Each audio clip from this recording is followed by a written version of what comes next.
Well, and I think the important thing is it needs to happen in the right order. So And I there's an think order. that's what people don't realize. Even pediatricians, they're, like, let's just go ahead and change the You're just gonna numbers. throw And that out there right away, well, huh? like I'm thinking about it, I'm Just like, if you're shot. putting together a car, right, there's the Mhm. right order that it needs to go together. There If you're is. building something, there's the right order that needs to go together. If you're building a house, you're not going to put the roof on when you haven't even, done the foundation Yeah, yet. actually supposed to develop in the first 6 months to a year of life.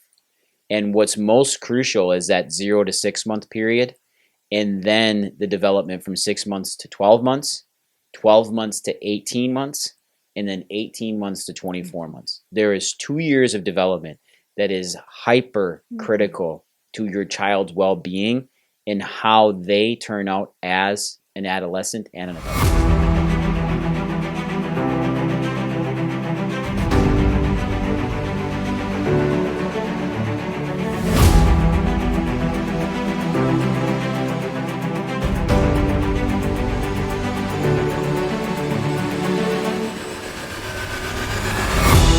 Everybody, welcome back to the Prime Podcast. I'm your host, Dr. Skip Weiss, and as always, I have my beautiful, wonderful wife here, Dr. Julie Weiss, amazing co-host. We've been doing this for almost 2 years together. Jeez. 2 years, February, The podcast, first part not of life. February. Yeah, life's 20, which I think you've had a pretty good run. Well, thanks. Is this my last season? No, it's not. Actually, nope, not for a while. Okay. Nope. So today, Dr. Julie, I want to talk about some fun stuff here. So the last few episodes, we had the ability to talk about birth, writing a birth plan, and then talking about fourth trimester. And now what goes along with fourth trimester is actually baby and the milestones of baby. I think this is something that is extremely important to understand from a parent's perspective, is understanding how our child's actually supposed to develop in the first 6 months to a year of life. And what's most crucial is that 0 to 6 month period, and then the development from 6 months to 12 months, 12 months to 18 months, and then 18 months to 24 months. There is 2 years of development that is hyper critical to your child's well being and how they turn out as an adolescent and an adult. Well, and I think the important thing is it needs to happen in the right order. So and I there's an think order. that's what people don't realize. Even pediatricians, they're, like, let's just go ahead and change the You're numbers. just going to throw that out there right away, huh? Like I'm thinking about it, I'm Just like, if you're shot. putting together a car, right, there's the right order that it needs to go together. There If you're is. building something, there's the right order that needs to go together. If you're building a house, you're not going to put the roof on when you haven't even, done the foundation yet. Yeah. But yet when it comes to our kids, we can just, that's okay. We'll just do this first and that'll get caught up. We'll just bypass everything. And it makes zero sense. It's so like frustrating. I love how you do it. Sorry. You can go, fine. I don't care. Shots fired. Step your game up, medical providers, and understand the development of these children. Because guess what? Us, chiropractors and physical therapists and occupational therapists, we are bypassing you by leaps and bounds because you are choosing not to recognize normal development of children. And you're choosing to tell parents it's okay that your child doesn't crawl. It's okay that they don't turn over. It's okay X, Y, and Z. And then imagine the one step that is always, it's just like this road to development is that as soon as your child walks, everything just gets thrown out with the bathwater.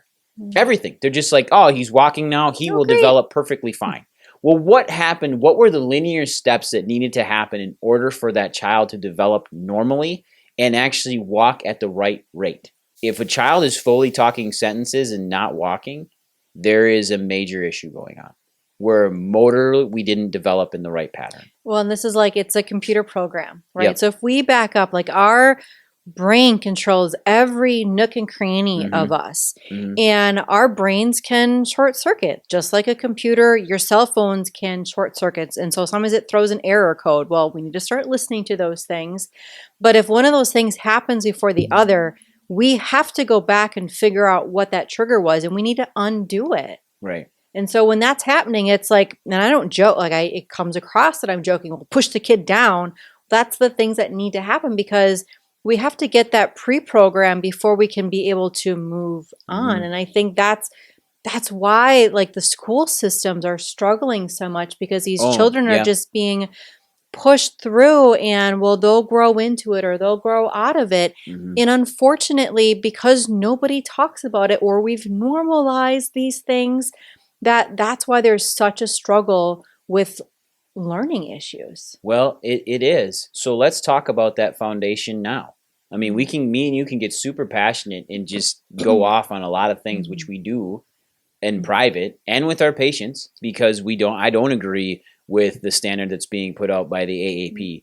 I don't agree with changing milestone dates and saying it's okay now for children to crawl between 9 and 10 months versus 6 to 8 months, or just moving those developmental milestones out. So these milestones that children need to hit early on, 0 to 2 months, is something hypercritical to their entire development, and that's their ability to turn their head right and left, and their ability to do 3 things: eat, sleep, and poop. Like those first 2 months of life, that's really all they should be doing, is eating, sleeping, and pooping. And if one of those things are off, and usually it's a combination of 2 to 3 things, or all of them not working correctly, that is a sign right away in developmental milestones and growth that that child is not developing properly. That everything that was developing and being put together properly in utero was interrupted during the birth process, which is now setting their body up to compensate instead of properly adapt to stress. And I think, and that is why we are so adamant on like getting birth records, understanding what was your child's Apgar score, because again, the adage of your child will grow out of it. If already at birth, as soon as that baby was born, if those scores weren't 100%, and babies leave all the time, and like majority of them aren't at 100%. No, they're not at it. They should be at 10 out of 10 on the Apgar. And they're not. And it's just being brushed off of, it's okay. So already there is a concern and an issue, and it's not addressed. And then we go into the 0 to 2 months, and then things just continue on. And again, why we are so adamant on being at birth or checking babies immediately after birth and being a part of that birth team.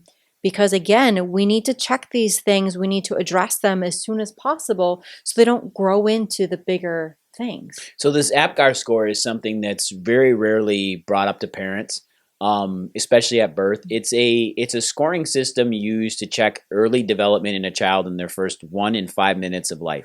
It's a fast way to assess and make sure systems are working. How alive? This is a how alive is your baby? Yes, exactly. And it's judged on 5 parameters. Number 1 is appearance for A. P is pulse.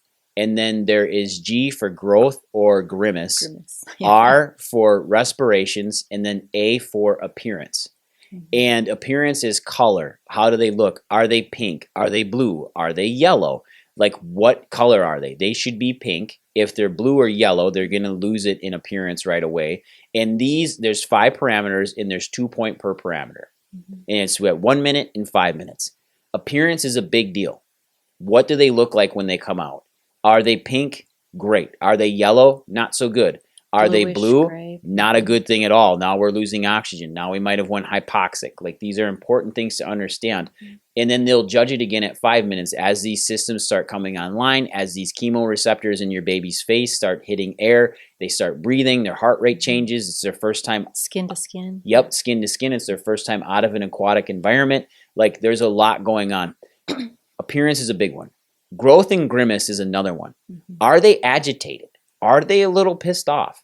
These are all things that are normal to see. That's normal. But are they not upset? Are they super calm?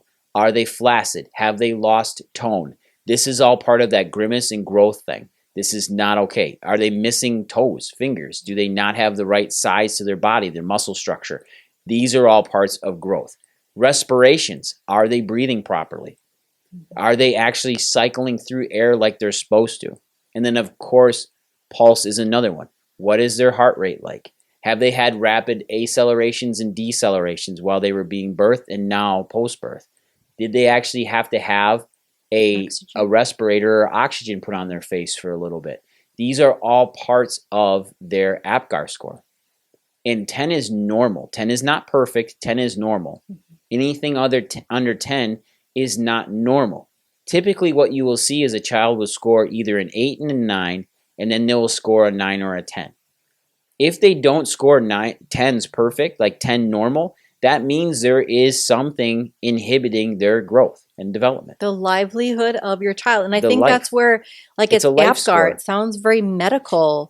And like, well, why would I need to know that? That's just a term. But if we would call it like, how alive is your baby? Yep, the life score. We would want to know that number. That would be I think that would change a lot of perspectives, is what was your child's life score? Well, they were a 6, and then they were in a 7. Well, what happened? Yeah. Like what's keeping your child from thriving instead of just barely getting through life? And then what'll happen from there is you will see these changes happen where we could have low tone or actually too much tone, which is a real deal as well. Low tone, life-threatening, super big problem. Medical attention, chiropractic attention, absolutely essential. Too much tone, lots of rigor, stress, can't calm down, super, super tight, not soft. Chiropractic issue, need to see a chiropractor, need to get the nervous system addressed and back into proper communication. Also, then it'll affect eating. That's the number one thing that we notice in hospitals too, right after Apgar, is eating, getting that child to breast. It's not being able to breastfeed, or a diagnosis of failure to thrive. Like failure to thrive means that your baby is dying. And I think that's just kind of people don't really put that into context of what that means. And we are made to be able to feed our babies. And for whatever reason, that's not always endorsed, or that's not always discussed. That's not always, brought up as a primary to be able to breastfeed or to nourish that baby. But no matter what of how that baby's eating, if that baby can't open their mouth, if that baby can't rotate their mouth, if we can't get a right suction, if the palate or the tongue isn't working properly, those are all going to be causes of failure to thrive. They can be, major contributing factors and exact causes. And failure to thrive is something that is not really talked about much, but there are signs of that too. Is your child dehydrated? Is their skin super dry a day or two after their birth? Is there tenting of the skin? Does it seem like everything is just not there? The tone's down. Those are all signs. Constant loss of weight. This is why when you're in the hospital, they're constantly doing weight checks. They expect baby to lose some weight and then start getting weight back. Like this does happen as they pee and poop and get all these different fluids out of their system. They're going to drop a little bit of weight. But as you're putting fluid back in, and commonly one of the most detrimental things that I hear said to mom is, "Oh, Julie, don't worry. The reason why your baby can't breastfeed right now is just because your milk hasn't come in." And there's a lot of extenuating circumstances there too as to why maybe milk didn't come in, like induction, body not being ready. Was it a vaginal birth versus cesarean birth? Like, was there chemicals involved that stimulated baby to come out versus going into birth naturally? Like, all of these things affect breast milk production. But what's even more important is that can that baby properly latch to stimulate breast milk production? And if baby can't properly latch, that's not because your breast milk's not in, because your nipples don't change much shape versus when breast milk's in versus not in. They do some, but baby should be able to get that in their mouth.